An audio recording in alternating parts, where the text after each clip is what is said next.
Hello, and welcome to Presentation Etiquette when asked to speak to a group. I'm Matilda Long, and this is brought to you by TLT Tomorrow's Leaders Today. Today, we'll be discussing the challenges of presentations as well as etiquette for when you're prepping or during, concluding, and after your presentation, as well as some more general etiquette and tips for group presentations. So, let's talk about challenges of presenting. It's very natural to feel anxious or nervous when speaking in front of a group. This anxiety can affect your delivery and confidence, but it's very important to remember that everyone experiences this to some degree. I would say the key to this is to try and channel that nervous energy into enthusiasm, and you can also practice relaxation techniques beforehand, such as deep breathing or visualizing your success, and this can help calm down those nerves. Next, managing time can be a challenge. Balancing the amount of time spent speaking with the need to cover all of your relevant points or allow others to contribute is hard. And to tackle this, you can simply practice your presentation multiple times and time yourself. This will help you stay on track and ensure that you cover all of your points without rushing or dragging on. If you're asked to present to a group impromptu, I would simply say to give yourself a second to collect your thoughts and to remind yourself of what your main points are for your presentation. That's also why it's extremely important to be familiar with your presentation material. Another common challenge is organizing your information, structuring your speech or presentation in a way that is logical and easy for the audience to follow can be difficult, especially with complex topics. Try and start with a clear outline and then break those main points down into smaller, more manageable sections. And if you're able to, definitely use slides during your presentation to help guide your audience and help them follow along.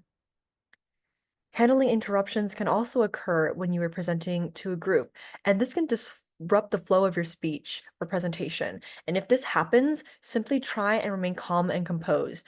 I know it's easier said than done, but try not to let it phase you. If necessary, you can politely address the interruption and then steer the conversation back to your main points. Hopefully, this doesn't happen as presentation etiquette also extends to the audience. Next, sometimes unforeseen circumstances can happen.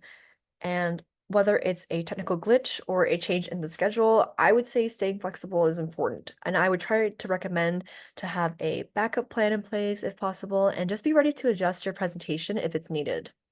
Also, be ready to present at a moment's notice. You can be presenting way earlier or way later than expected. Now, moving on to presentation etiquette for when you're prepping or for when you're about to present. When you're asked to speak to a group of people, it's important to research and know your audience and how your content relates to them. Tailoring your message to their interests, needs, and expectations will make your presentation that much more engaging and relevant. Next, arriving early allows you to set up your presentation equipment if you have any, like your laptop or a projector or a microphone, and it also gives you time to address any technical issues that can occur. Being well prepared ensures a smooth start to your presentation and helps ensure that you don't waste your time or anybody else's. Also, dress for success. While it may seem obvious, dressing for success and appearing professional sometimes is necessary, especially in those formal settings. Your appearance can also influence how your audience perceives you and your message, so dressing appropriately shows your respect for the audience, but can also help boost your confidence too. And then, as I mentioned before, sometimes you're asked to speak to a group without much time to prep. Taking a few moments right before your presentation, even if you have been given that time to prep beforehand, can make a big difference in your confidence and clarity. Sometimes over practicing is definitely a thing. Give yourself time to rest, but definitely right before you present, it's best to be thinking over your key points and goals again.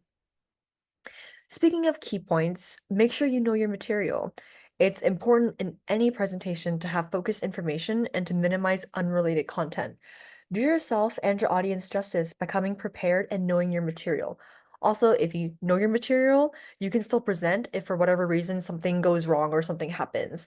Like if your notes are missing or your electronics malfunction, if any of that occurs, at least you will still have something to bring to the table and present. Moving on to etiquette during your presentation. Make sure to project your voice. If the group of people you are speaking to is larger, keep in mind that the audience in the back may have trouble hearing you. So, projecting your voice is always very important and make sure you practice that as well. Nonverbal communication is also important. Implementing hand gestures and maintaining eye contact can help with engaging your audience, and hand gestures can help emphasize your points, while eye contact can help build a connection and hold your audience's attention. Your tone of voice is a powerful tool. By sounding passionate about your content, you can capture the audience's attention and make your message that much more relatable. Avoid speaking quietly or in a monotone. You can also vary your pitch and volume to keep your audience engaged and to convey your enthusiasm as well as to emphasize certain points. Avoid using filler words like us or ums. It's okay to take brief pauses between transitions to regroup and think about what you're going to say next. These pauses can actually help enhance your presentation by giving the audience time to absorb your points. However, overusing filler words can make a presentation seem unprofessional and distract from your main message. Practice speaking clearly and confidently to minimize the use of these fillers. Next up is concluding your presentation. I would say that these are mainly tips. Just remember to have a clear signal to when you're concluding your presentation, as it lets your audience know your presentation is ending. So, if possible, tie your conclusion back to your introduction. This could involve revisiting a question or statement that was posed at the beginning to show how your presentation has addressed it. Don't leave people wondering. You can also summarize your key points. You can briefly recap the main takeaways from your presentation, and this can help reinforce the core message and ensure that important information is emphasized once more before the end. If your presentation involved research findings, project outcomes, or any achievements, I would definitely highlight these in your conclusion, and this can help provide closure and also demonstrates the impact of your work. A call to action could work too. Depending on the purpose of your presentation, you may want to encourage your audience to act. This could be implementing a solution, considering a recommendation, or further exploring a topic. And lastly, in general, you can end with a strong closing statement. Just try and create a memorable closing statement that reinforces your main message or leaves a thought-provoking idea with your audience. This can help create a lasting impression. Next is etiquette after you have concluded your presentation. You may be asked questions, and handling these questions can be challenging in any presentation setting. Just try to incorporate active listening, and if you're struggling to find an answer, a good tip is to simply repeat back or paraphrase that question.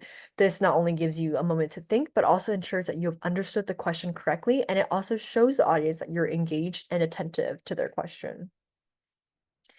Next, make sure to thank your audience for their time and let them know that you would be open to feedback if the setting allows it. Engaging with your audience afterwards can also help you get a better understanding of how your presentation impacted them as well as their opinions, or you can also figure out what needs to improve for your future presentations. Next is general etiquette and tips for group presentations. First, have introductions prepared for all of the members of your group. It's important for everyone to be a part of the introduction, and this helps the audience know who is who, and also it sets a collaborative tone for your presentation. For example, you might want to start with, "Hello, my name is blank, this is blank, and this is blank." Next, watch out for transitions. This ensures clarity in your presentation by making smooth transitions between speakers and topics. For instance, you might want to say, "Next, blank will discuss the financial report and how it relates to our goals." Clear transitions can help maintain the flow of your presentation and also help keep the audience engaged. Okay, in a group presentation, it's also essential that the current speaker is the center of attention. Ensure the speaker takes the foreground to help the audience focus. Other group members should step back and give the floor to the speaker, creating a clear and unified presentation. Lastly, assign group members to their strengths. For example, a strong public speaker would have an easier time with introductions and conclusions. A quick thinker would be effective at answering questions from the audience, and detail-oriented members could focus on statistics if you have any, or just more tedious information in the presentation. Leveraging each member's strengths ensures a more confident and coherent presentation. That is all for today. Thank you so much for listening, and I hope you do well on your presentations if you have any. Thank you so much again.